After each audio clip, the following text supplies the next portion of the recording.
just buckle up. We got some information that's about to come out from the brothers. Let's just buckle up and learn something. All right. Let these brothers teach and do their thing. Let's give it up for the Most High one more time.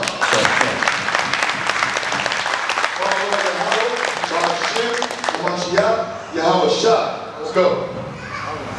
All right, y'all. We got Priest of God in the building. Genesis. First Passover. All praise to the Most High. I want to say the water for y'all, not just for me, but the intent and the tenacity that the lengths that we go through to keep God's law, statutes, and commandments. So give it for the Most High and yourselves. All right. That's it on the back. A lot of brothers having this work. Somebody can get fired when they get back. That's right. I mean, these are some of the sacrifices that we have to make. But, you know, it's all for the Most High, and He's the one that provided for that. So He can do it again. That's for those, the rare case scenarios where something happens. But the point is that we all had to make sacrifices to be here. So all praises for the Most High. We are commemorating the Passover, the Exodus. That's why you see on the screen, crossing the Red Sea. This is from a course called Amazing Bible Archaeology from the Genesis Varsity Online Academy, specializing in Hebrew apologetics. Y'all always shout that out. And it's so important. I was talking to Assad. I said, Assad, what are we going to do? He said, let me take a look at your courses. He looked at the courses and said, Trinity, Salvation, Prophecy, Amazing Bible Archaeology. And just tell me, okay, because you went on your show and you said, you know, it's a faith booster. All of this is a faith booster. You ever thought, are we wrong at this? Are we wrong? How do we know we're dedicating our whole life to something that's not fake? Well, archaeology. Archaeology proves everything in the Bible. That's how we substantiate our manuscript. That's how we substantiate our text. That's how we know this is in the Rig Veda or the Upanishads or any other religious books. They do not come close to the scriptures. You understand that? So explain why you feel it's so important that we go into this Red Sea crossing. Absolutely. So all praise to the Most High. I just want to start with this quick scripture. So this is Deuteronomy 6, and I'll start at verse 6. It says, "And these words which I command you this day," the law, right? It says, "shall be in your heart, and you shall teach them diligently unto your children, and shall talk of them when you sit in your house." Then it goes on to say, "You bind them for a sign upon your hand. You write them upon the posts of your house and on thy gates." Basically, what this commandment is to do is that we're constantly reminded of our culture. We're constantly reminded of the word of the Most High. And so when we read these events that take place in the Bible, you know, Sodom and Gomorrah getting destroyed, the crossing of the Red Sea, you want to immerse yourself within that, so that way, you know, you can, one, like Deacon said, know that it's true, but then it gives you a whole different perspective on it when you actually get to see the evidence of it. Right. Because at one point in life, we all probably question, well, how do I know, is there a God? How do I know He's real?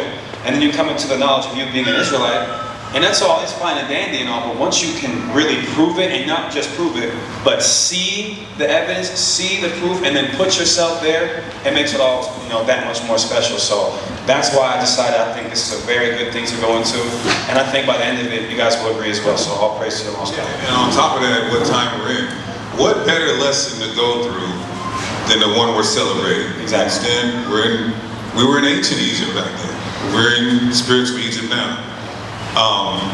There will be a second Exodus, just like there was a first Exodus. The first Exodus, we went through the Red Sea, then we had to go through the wilderness. So I was talking to Assad. He was like, man, we don't have to make this thing, we don't have to have a breakdown for what the Red Sea is for us today. And he's right. I said, no, you know, we gotta blow their mind with something crazy. And he was like, nah. But to me, your Red Sea can be anything. As I mentioned earlier, the waters of affliction. Because look, so we went out of ancient Egypt, through the Red Sea, then we went in the wilderness. Now we know we have to go in the wilderness again, but the wilderness again is when we get on the chariots, Lord willing we be of the number, then we go to the wilderness. Then we go into the land. So what our Red Sea is what's going to stop you from getting to the wilderness and going in the land. It could be your personal issues. It could be your pride. It could be your lackadaisicalness with keeping the commandments. It could be how you are with your wife. It could be, remember I did a lesson, I know you guys know this. Secret sins. Remember that? Who remember that lesson? I did that at Passover. What was that, 2 years ago? Secret sins. And everybody called me out. I came up with that lesson like 6 hours before Passover. And everybody called me out.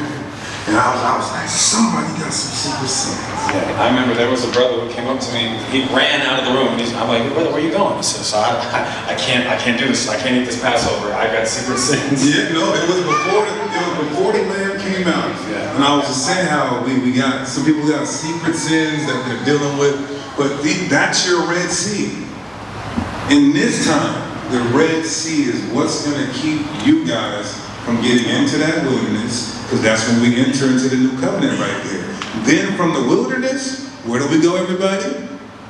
Into the land. That's right. So you have to figure out where your Red Sea is so that you can cross that and get over that and get into the kingdom of heaven. Understand that?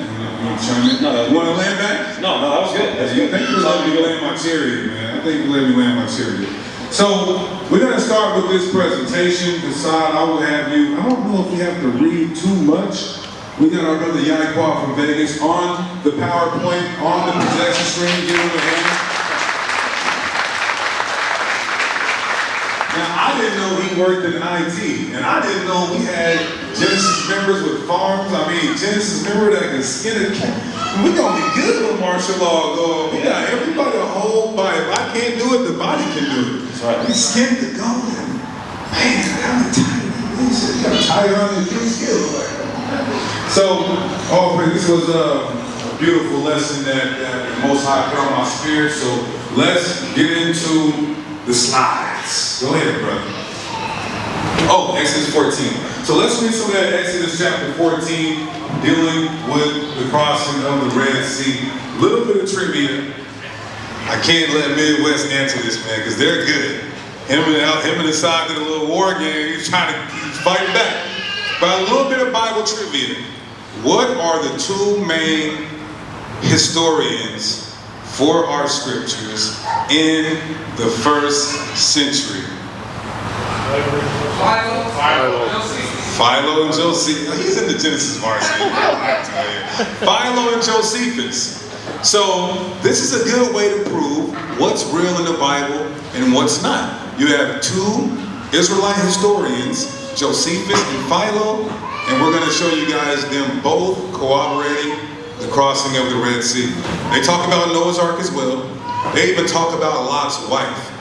During their time, which was 2,000 years ago, they said we were still going up there to where we knew the ark was at, looking at it like, man, or ain't that something our Most High God? We were still going up to look at Lot's wife saying, man, ain't that something? Look at the Most High God. We were still going to these places that the Bible speaks about, and Philo and Josephus was like, yeah, it's still there to this day. The heathen even go up there and look at it and are confounded. So this is what gives us our faith booster. Understand that? So let's read that in Exodus 14. You can just get to the point in the context. Go ahead. So this is the book of Exodus chapter 14 and verse 10. It says, and when Pharaoh drew nigh, the children of Israel lifted up their eyes, and behold, the Egyptians marched after them. And they were sore afraid, and the children of Israel cried out unto the Lord. Now, how can we equivocate this to today? Who are the modern day Egyptians? Well, Esau. He's not wrong, but Esau, there you go. So, when all hell breaks loose, who's going to be coming after your kids? Remember that song, Hide Your Kids, Hide Your Wife? Who's coming after your kids, your wife, and even us? Esau. So the elders always taught us that the modern day Egyptians are the Edomites, not because they changed their ethnicity. It's just they took on all the ways of Egypt. The white man wants to be like, didn't they blow the nose off the Egyptians? Didn't they blow the lips off the Egyptians?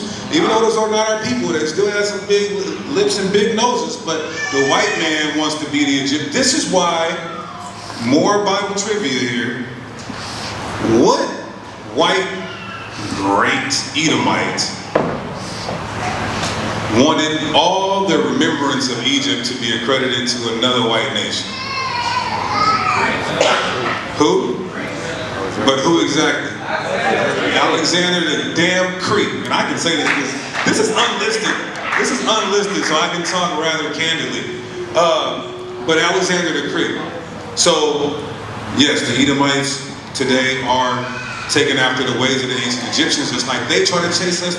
They didn't want to let us go. The white man don't want to let us go. What do I say when white people come up to camp and they tell me to go back to Africa? I say go back to Europe. I will go back to Africa. You're not going to, first of all, you're not going to pay and send me back to Africa. You're just telling me to go back to Africa. If we would have, when we left Egypt, Egypt never became great again, ever, till this day. Because when we are in captivity to these heathens, we make their nations great. You understand that?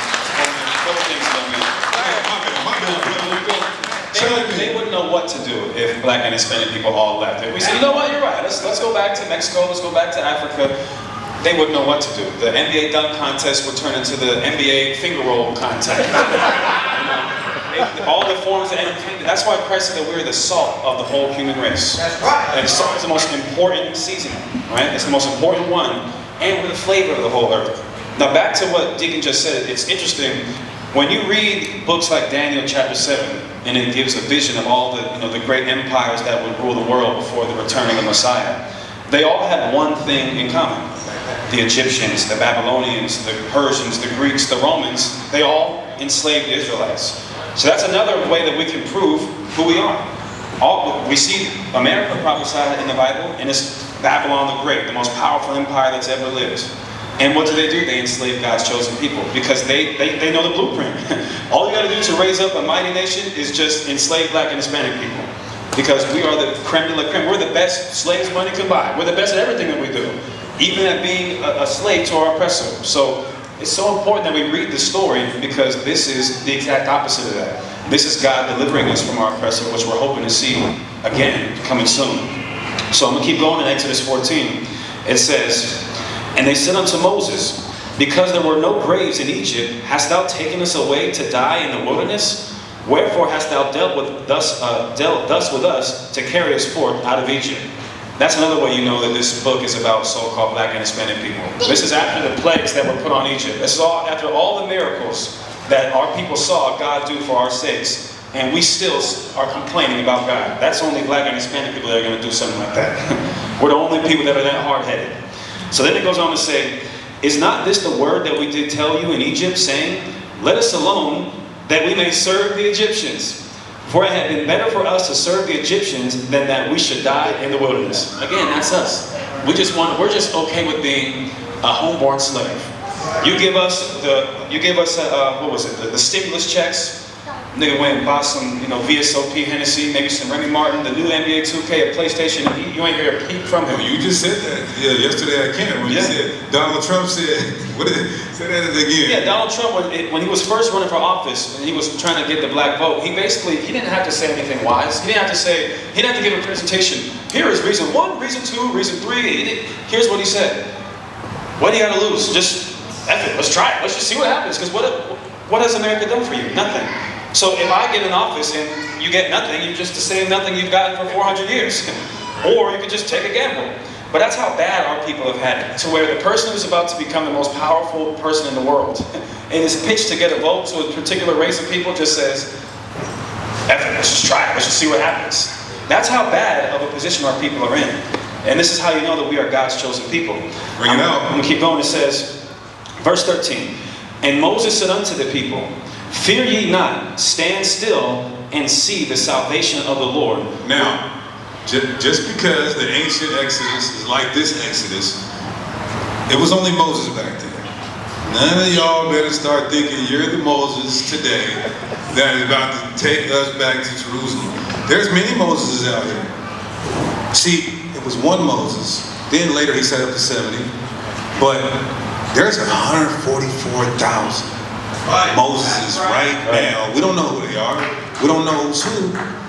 But that's who is going to, the Most High Son is going to send and give the divine ability from upon high to help in the deliverance and the destruction of the modern day Egyptians. Go ahead.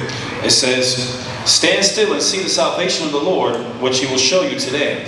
For the Egyptians whom you have seen today, you shall see them again no more forever. And that's crazy. And we didn't even, this is just me operating in the spirit right now. Just like he said we will not see the Egyptians anymore forever. What does the Bible say about the modern day Egyptians? We're not going to see them again forever. Because what's going to happen to them? Obadiah 1 and 18. They're getting exterminate. Exterminate. Am I saying that right in Spanish? Exterminate? They're going bye-bye. Going for hasta la vista. Hasta luego. There you go. What he said. Go ahead, brother. Right. So for time's sake, I'll get to the point. We're all familiar with the story, right? So I'll just touch on some of the highlights. It says, verse 15, and the Lord said unto Moses, wherefore criest thou unto me? Speak unto the children of Israel that they go forward. And when we show y'all these images, I want you, it's just so perfect how the Most High operates. Because this is what Deacon was alluding to when he said that, you know, you got to find out what your modern day Red Sea is. One of the principles of the story of the Exodus, especially again when you see the archaeology behind it, is we really had nowhere to go. All we had was to rely on God. That's one principle. That's one principle what it is. No matter how bad you have it, no matter if your back's against the wall, all odds are against you, as long as you have the Most High, there's nothing that you can't do. That's one of the principles of the story of the Exodus. So I'll keep going. It says, verse 16, but lift thou up thy rod, and stretch out thy hands over the sea, and divide it. And the children of Israel shall go on dry ground through the midst of the sea. And I'll go verse, let's just see when he does that. I'll go to verse 23. And the Egyptians pursued and went in after them to the midst of the sea, even all of Pharaoh's horses, his chariots, and his horsemen. And it came to pass that in the morning watch, the Lord looked unto the host of the Egyptians through the pillar of fire in the cloud, and troubled the host of the Egyptians, and took off their chariot wheels, that they drive them heavily, so that the Egyptians said, let us flee from the face of Israel, for the Lord fighteth for them against the Egyptians. And that's why Psalm 5 says, the strangeness of our salvation. They'll be like, how the hell, this white Armenians, white power structure, they're like, how the hell did a black angelic being come from the sky to help these niggers in space? That's right. But it's going to happen. Yep. They're going to say, oh, the space program, we're going to talk about this, how they want to try to fight against the chariots. They are going to try to fight against the chariots and lose and be confounded, just like the ancient Egyptians were. Go ahead. I'm going to finish it up right here. So verse 26. And the Lord said unto Moses, stretch out thy hands over the sea, that the waters may come again upon the Egyptians, upon their chariots, and upon their horsemen. And Moses stretched forth his hands over the sea, and the sea returned to its strength when the morning appeared. And the Egyptians fled against it, and the Lord overthrew the Egyptians in the midst of the sea. And the waters returned and covered the chariots, and the horsemen, and all the host of Pharaoh that came into the sea after them. There remained not so much as one of them. Verse 30, thus the Lord saved Israel that day out of the hand of the Egyptians, and Israel saw the Egyptians dead upon the seashore. All praise to the Most High. So we are actually, Christians say they believe in the Bible. They would never make a holy day celebrating killing people. There's so much to the Passover. The celebrating and killing our oppressors. Yeah. The coming out of our affliction and hardship.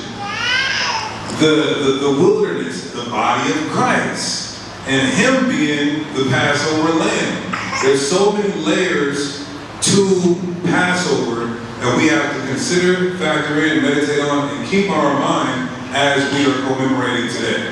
Go ahead. And when you read Exodus 15, after that, after people drown in front of them, look what happens. Exodus 15 and 1.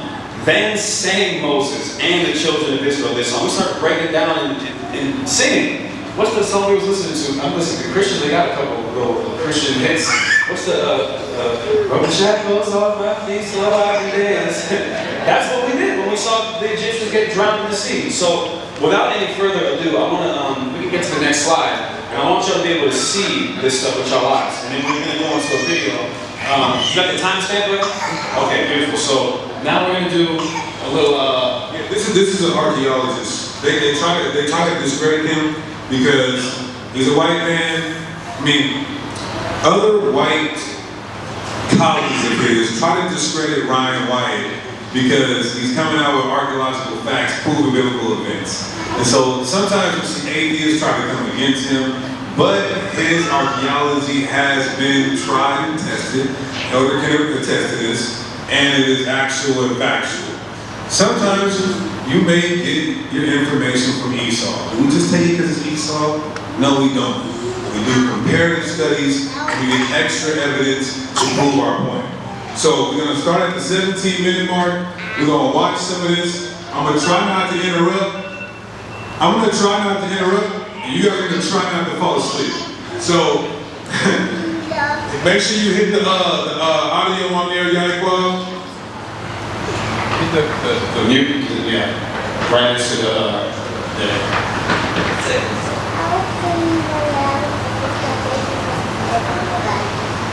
There we go. So keep in mind, as you watch all of these, that none of these documentaries would Hey, Ahmad, see if they can hit lights for a second. Go ahead. That none of these documentaries would even exist if God did not use this one man to bring them to light. Keep in mind that this was your black and brown behind. Crossing the waters. Through the Egyptians in the midst of the sea. And the waters returned and covered the chariots and the horsemen and all the hosts of Pharaoh that came into the sea after. There remained not so much as one. Yaquab, turn the captions on too. Walked upon the dry land in the east of the sea. And the waters were a wall on the right hand and on the left. If you open your Bibles in the very back, you have all of your maps. You're going to see that most Bibles at least have a path drawn out of the Exodus pathway from when the Israelites left Egypt from slavery, when they were delivered by God through the Red Sea and then all the way to Mount Sinai and through the wilderness. Most Bibles will have a map that depicts the pathway and the route that they took. You can throw that map in the trash. That's not the actual route. Ron Wyatt found the actual Red Sea crossing. When Ron Wyatt was at this spot in 1978, he decided to inspect the waters here for any evidence that may have been left behind from approximately 20,000 chariots, plus the horses, horsemen, and foot soldiers. What he found has been confirmed by others. Scientists always kept trying to say that they crossed in the Sea of Reeds, which was ankle deep at a certain time of year and stuff. And Dad wanted to prove that it was a miracle. And so he tried to trace their steps from Egypt. And basically he did. He got an airplane and he had this guy named Moses, actually. Yep. This is no lie. We hired a pilot in Eli, and his name was Moses, and he flew us up and down through there, and Dad told him what we're looking for. We're looking for a valley that goes all the way through the mountains from here, from the Sinai Peninsula to here. And the guy said, oh yeah, there is one. And back then there wasn't a road even down it, but now they have a road down there all the way through, and it keeps washing out all the time. There has never been any real convincing evidence, nothing found, nor archaeological evidence found by Cairo, Egypt that would support the fact that the Israelites crossed there.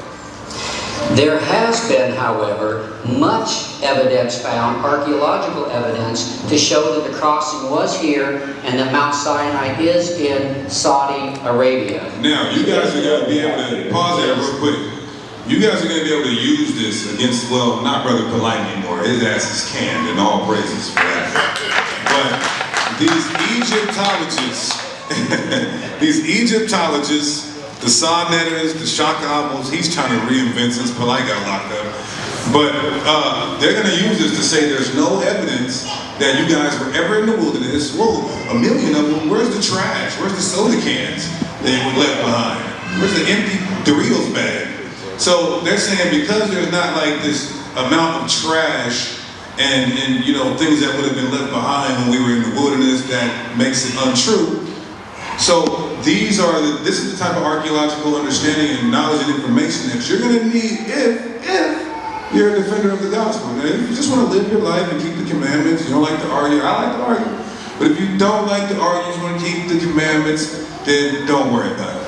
But if you want to eat, but let's say you're not an arguer or an apologist, you just want a faith booster. You have to understand this.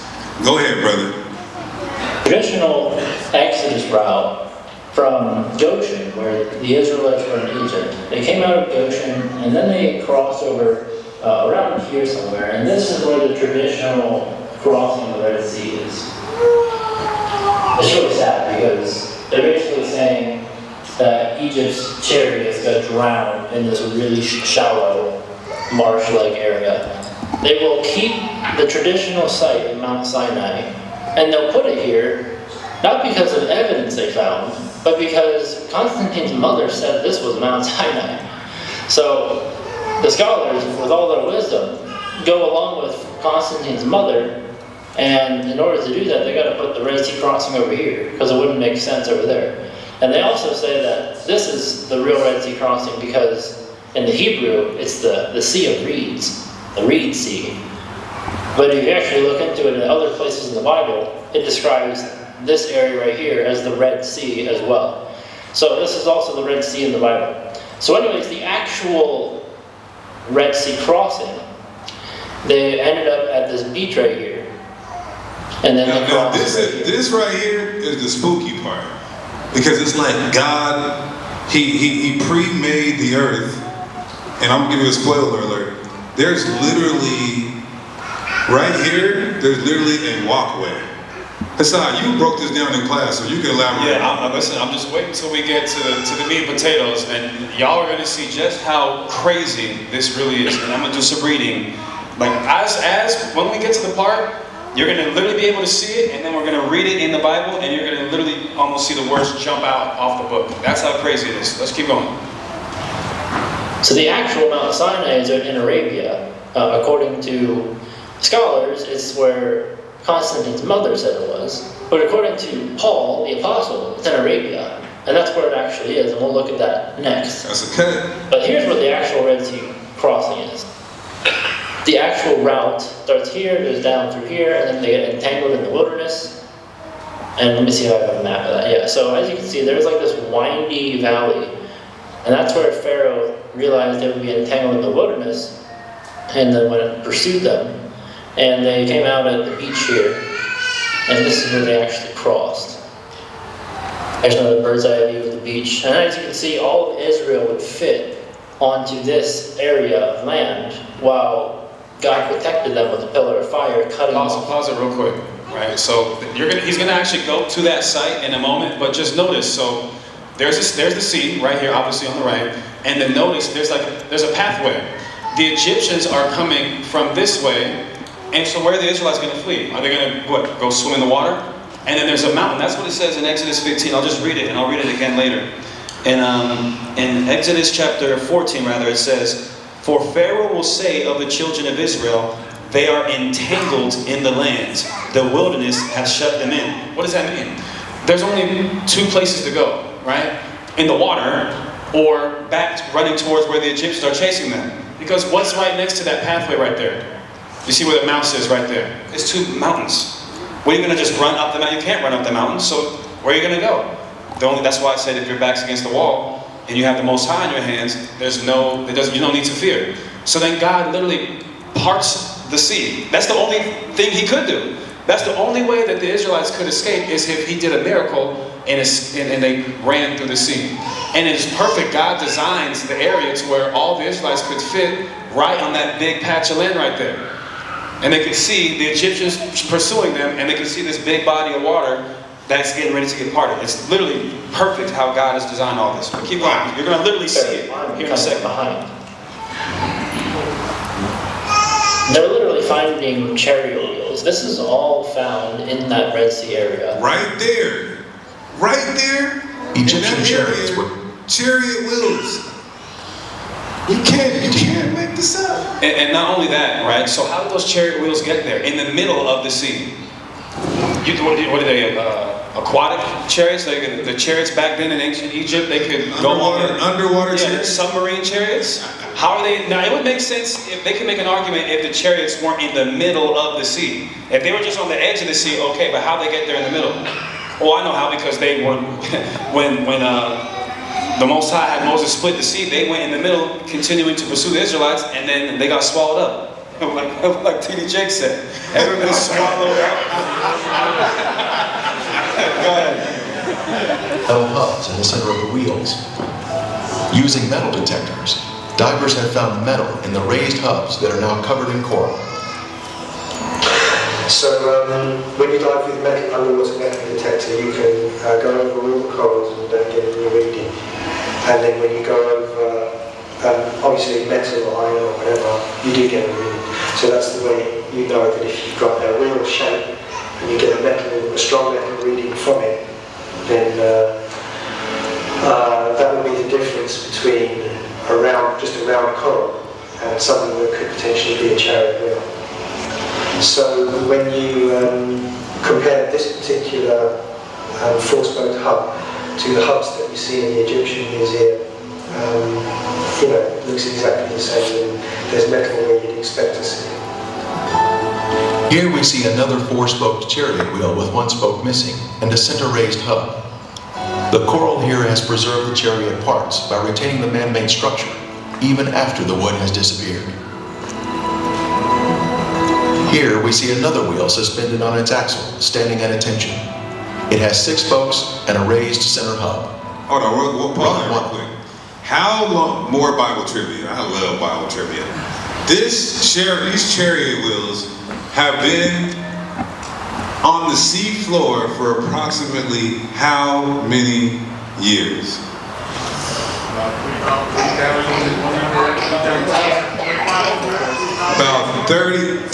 About 3,300, so 3,000 years. 3,000 years, the Most High has preserved this for us today. And we're keeping the Passover today, and we can see what our ancestors experienced when the Most High made his name mighty amongst us.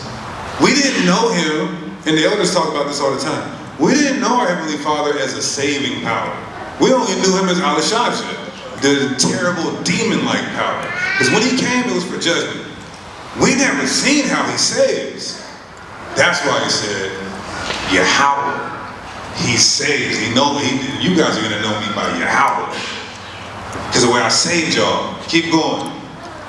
Made many dives here and located many artifacts. That thing in the middle is like the hub of the wheel, and then it's almost like a cross of coral. The wood rotted away. The metal would still be there with coral around it. But as you can see, I mean, that's just not a natural coral formation. There shouldn't be any coral at all in this area because there's nothing for it to grow on. But if there was a bunch of chariots down there rotting away, coral would definitely be growing on them. So, as you can see, I mean, that's clearly a chariot wheel. This is pretty clearly a chariot wheel. On the right side is giving you like an illustration, but I mean, you can even without the illustration, you can see. I mean, it just gets more and more obvious. Like, what is that coral doing? That's obviously something sticking out like an axle. That's just not normal. I mean, come on. Like, what do you think that is? There's also a gold one found. And I mean, if you don't think that's a chariot wheel, I don't know what to tell you. That's a chariot wheel. So we can pause it real quick. That's clearly the wheel of a chariot, everybody, right? Just making sure, right? Come on. Okay, all right. Because like the dude, he said, there shouldn't even be any coral on the bottom of this sea to begin with, because it needs something to grow on. That's why there's just mysteriously there's these little coral patches in the bottom of the sea. Why? Because there were wheels there 3,000 years ago that had been had the ability to grow on. So just wanted to point that out. Keep going, brother. I don't know what to tell you. That's a chariot wheel. The premier find here at the crossing site. The premier find. Meaning they did all that building up to knock you guys out right now. Go ahead. Was left behind from a 4-spoke chariot wheel. The Bible tells us there were 600 choice chariots used in the chase of the children of Israel. This artifact was left behind at a depth of 200 feet. Since specialized equipment would be necessary to raise it to the surface, today it is still in the location where it was found. Because when Dad first did the cameras, I don't think we even had the scuba gear. No. Did we? I think we were just... No, our first trip, we didn't really find anything, except we found the spot where we thought that it was. Well, but when we actually did go scuba diving, Dad bought 2 little underwater Kodak cameras, and that's what the underwater pictures were taken with. I took a picture of 3 different wheels. The golden chariot wheel picture got drowned in one of the cameras, and the other camera had a bunch of chariot wheels, but not the gold one. Me and Ronnie went down and touched. We touched the gold chariot wheel.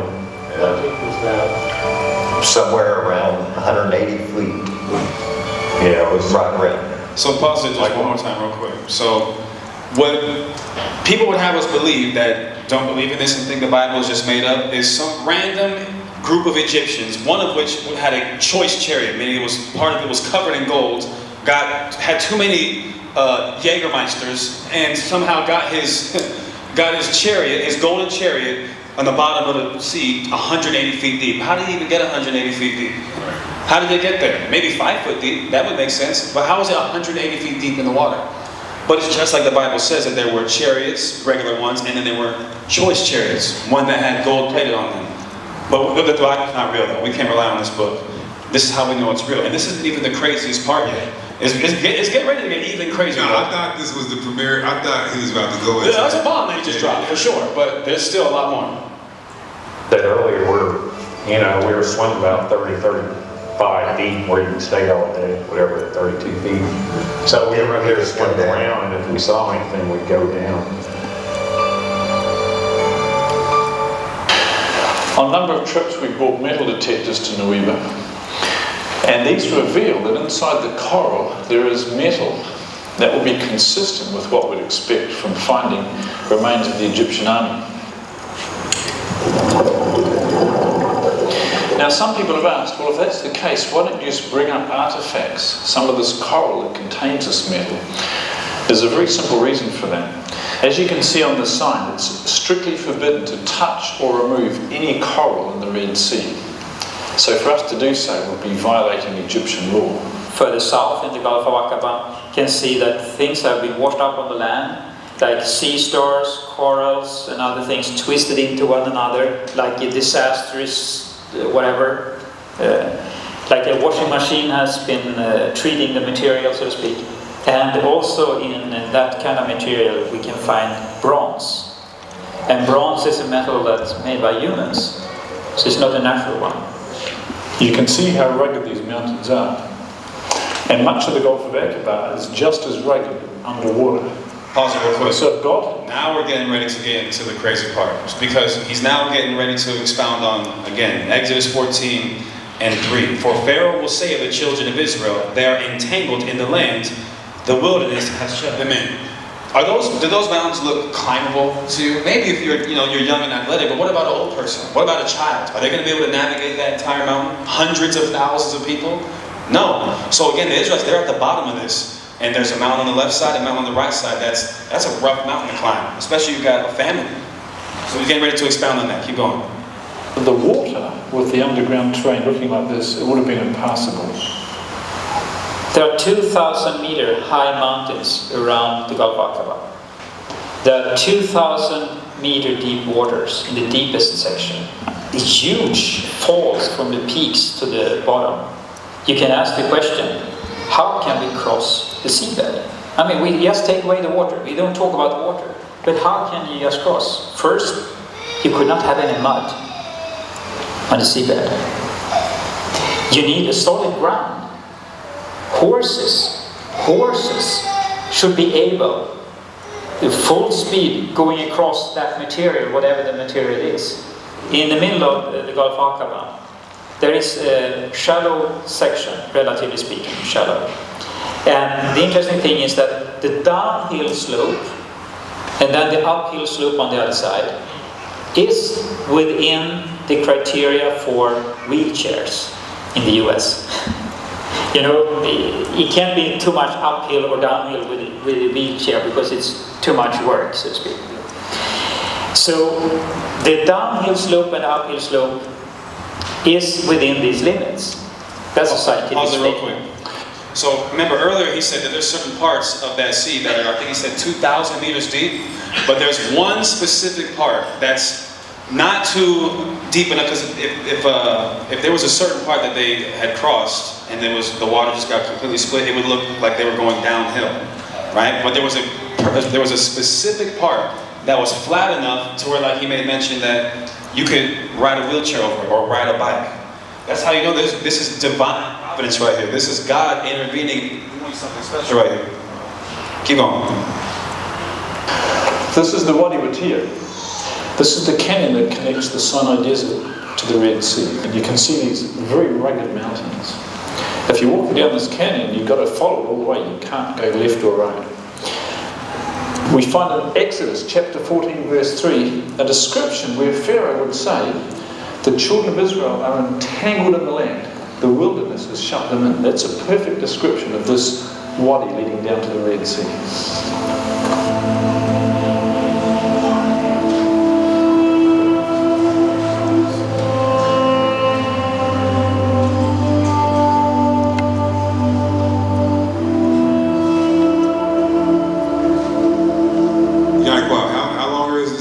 Like a few more minutes? All right, just a few more minutes, y'all. Go ahead.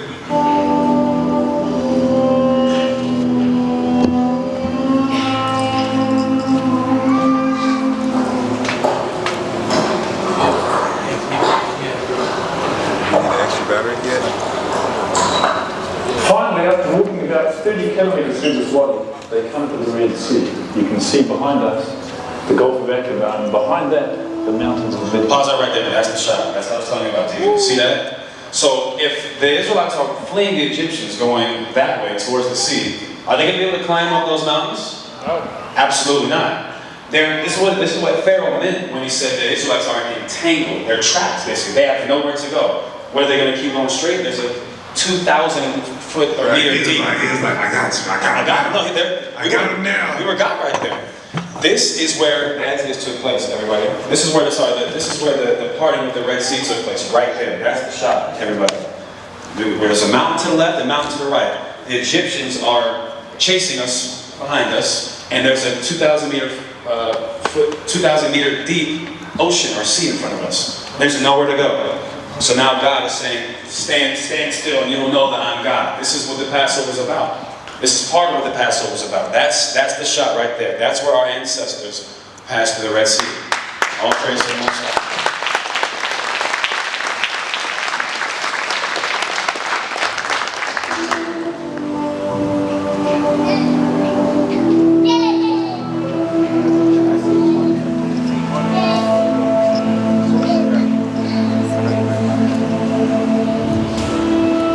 What's even crazier? This couldn't have been white people, because they would have just jumped in there and did the Michael Phelps and swam all the way across the Red Sea.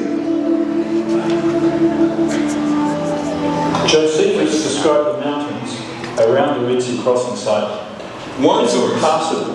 One source. He's quote Josephus. We're going to get that source in a second, and then we're going to also get Philo talking about this as well, and then we'll be done. Go ahead. A reason of their roughness. You can see these mountains here around the river beach are extremely rough. You can see the loose rock, the shingle, very hard to climb and very dry and barren. Had the Egyptians attacked the Hebrews at the Red Sea crossing site and they'd scattered through these mountains, it would have been an absolute disaster for the Israelites. The interesting thing is that the gravel at the location in the midsection of the Gulf of Aqaba, since it's shallow there, the tidal current goes back and forth and keep this thing. And immediately when you take away the water, it's like concrete. It's very, very solid. So no problem with the horses, no problem with the chariots, no problems with the oxen and the oxen chariots and so forth. Yes? Since there are chariot parks on this side of the Red Sea crossing, could there be other chariot parks on the other side of the Gulf, showing a continuation of artifacts? On the shore opposite of Nueva, inspection of the seafloor in Saudi Arabia has also been conducted to see if chariot parks can be found on this side of the Red Sea crossing.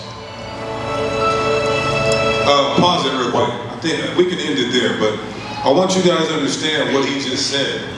He said, now how hard is it to run up a sandy hill? Hard as hell. Y'all ever did that before? Yeah. Running up a sandy hill. The bottom of the sea floor is so muddy. How do you think an older lady would have got, it's quicksand. It's essentially quicksand. So why would the Most High, we know why, but look how the Most High provided a hard bed for us to travel through right at this particular point where we crossed at. That is what you call divine providence, divine intervention from the Most High. You cannot make it up. Get the Most High God a hand. All praise to the Most High. All praise to the Most High. So let's talk about Philo. Philo is a prominent historian, Israelite. Non-Israelites use him, utilize him. We utilize him. He's contemporary, he's a secular source, he's a religious source. So let's see what he says about the Red Sea. Go ahead. This is Philo on the life of Moses. I'm going to try to not read this whole thing, but as you can see, a lot of Philo's writings, he philosophizes. He says, well, you know, Noah's Ark kind of means we're gonna float over our troubles, or he does do that sometimes. But in this case, he's speaking to us historically as this event happening. You see 177, it says, and Moses at the command of God smote the sea with his staff, and it was broken, and the immediate space where the fracture had taken place was dried up and became a broad and level. How did he know this? The white man just figured this out. They're like, oh my God, there's a bed right there where they had to have crossed. And this part is muddy, this part is quicksand, but how is this part hard? And it's a big enough part to where 1 million people can march through it. Just want to have old and young. So he says this 2,000 years ago, that it became a broad and level and easy road. When Moses beheld his marvel, he rejoiced, and being filled with encouragement, positive speed, when they were about to pass over. The most extraordinary prodigy was seen, for the cloud which had been their guide and to their rest or their back. Now go to the next slide. For at the time it appeared this morning, the Hebrews passed over by a dry path with their wives and families and infant children. You imagine how hard that would have been on some quicksand seafloor, like running with an infant in your arm. But the portions of the sea which were rolled up and consolidated on each side overwhelmed the Egyptians with their horses and chariots. The tide being strong, but not even a talebearer left. So he's saying how all the Egyptians were destroyed. Then the Hebrews, being amazed at this great wonderful event, gained a victory which they had never hoped for without bloodshed or loss. We cannot fight against the white man. This is our curse. This is our judgment. Don't you feel like you can knock out 10 white people in a row? I say that to say we're stronger than them, but because of our curse and judgment, where's that white man at? Can I say? I gotta be careful, there's a white lady right here. So, there are white people in here, but listen, what the hell is going on in that room? So anyway, we knew we couldn't defeat them because it was our judgment and punishment. In the same way, the way we go to war with them is by us collectively unifying and keeping God's laws, statutes, and commandments. Then you get the power, then you get the divine retribution, right? So it says, exceeding the instantaneous and complete destruction of the enemy formed two choruses of the men and women in the seashore. And here, so we sung after they were destroyed. Keep going. On this, he turned aside in the army. So I want to see if he says, slavery if necessary with good fortune. And there was, great decree of iniquity towards them. Keep going. But when their benevolence was fully revealed, the Hebrews were nevertheless restrained from the coming of open war by their ruler. That's really compassion and disposition. So, kinsmen proof of human. Keep going. Okay, so just to conclude with Philo, he did talk about it as a historical event. All right. Now, Josephus speaks on it, which the scholar already spoke about. Go ahead to the next slide. Yeah, and then go to chapter 15. The words of Josephus, and this is going to be, is it letting you, okay, there you go. And now go to this Antiquities of the Jews, book 2. Just for my up-and-coming Genesis scholars here. Antiquities of the Jews, book 2. Go ahead, and then go to chapter 15. Oh, he can read Roman numerals. Look at him. I would have scrolled down. Next one. There you go. Oh, wait, no. That's the book. That's the book. So just scroll down to chapter 15. The what? All right. Is there anything interesting on here that I was looking for particularly? Here's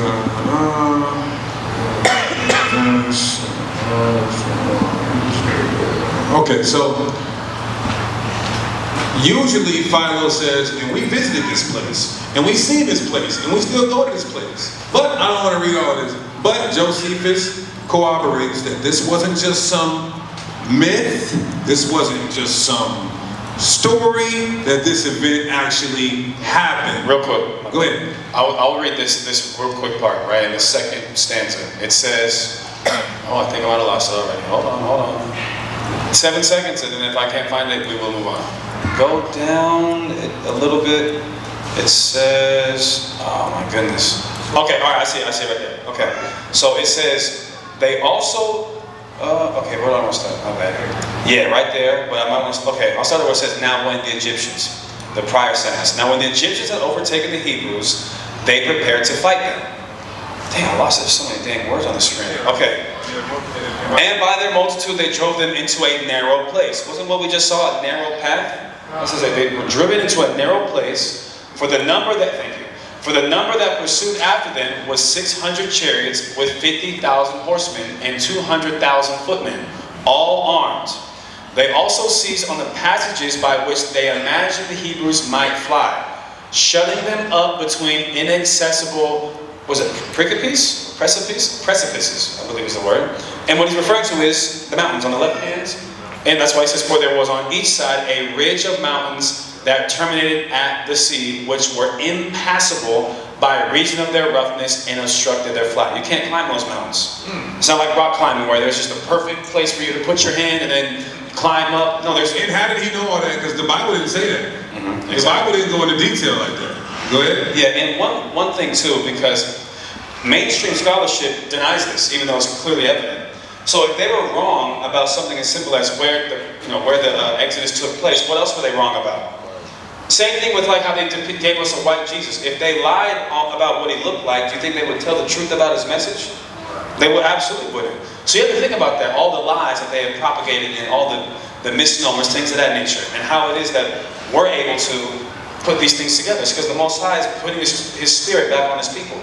That's what Ezekiel 37 is all about the valley of dry bones waking up. So this is what we are all a part of. All praises to the Most High. Let's keep it on that. So you can close the presentation. Amath, you can have her bring the lights back up.